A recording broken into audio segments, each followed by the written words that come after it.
Je suis Alexandre Laplante.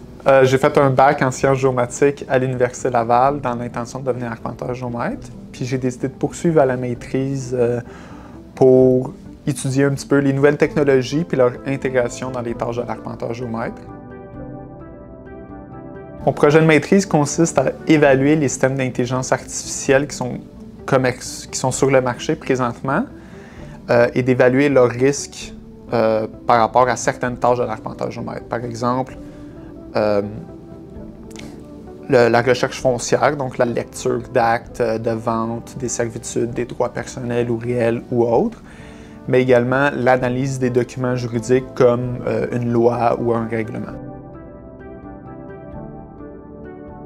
C'est principalement des LLM, oui, parce que l'arpenteur géomètre touche beaucoup à du texte, là, les actes de vente, les servitudes, les lois et règlements. Donc, ça se concentre beaucoup là-dessus, mais je veux aussi intégrer un petit peu quelle information qu'on pourrait tirer à partir des plans là, à l'aide du computer vision.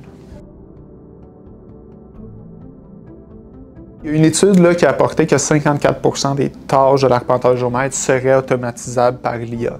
Donc, c'est important d'en parler parce que si ça serait automatisable, il y a des chances que les professionnels commencent à l'utiliser.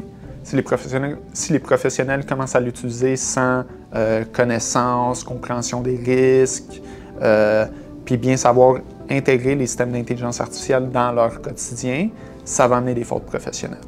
Les fautes professionnelles vont sans doute apporter des préjudices au public.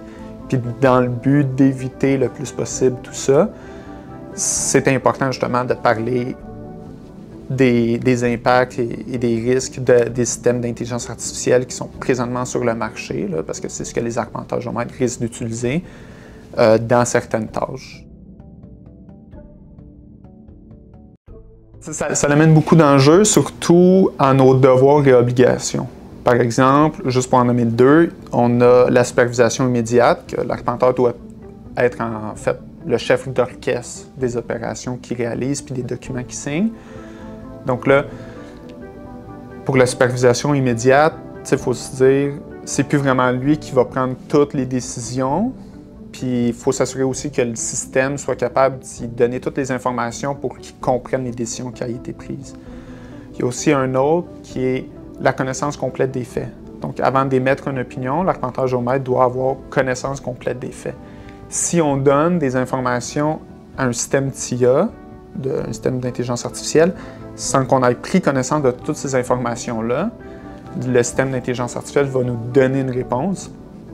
Par contre, qu'est-ce qui nous garantit que toutes les informations qu'il nous donne fait en sorte que l'arpenteur va avoir la connaissance complète des faits? Donc, il va peut-être avoir un certain manque de connaissances de la part de l'arpenteur en raison de l'utilisation des systèmes.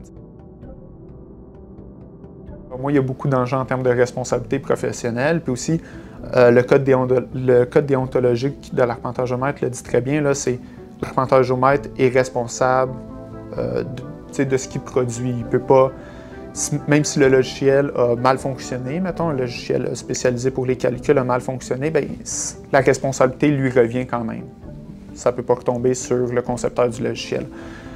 Présentement, c'est ça, comment je le comprends du moins. Donc, même si le système d'intelligence artificielle fait une erreur, ça va retomber sur sa responsabilité. Donc, c'est important que les professionnels aient une bonne connaissance de ces systèmes-là, des enjeux, des risques, puis de leur implication.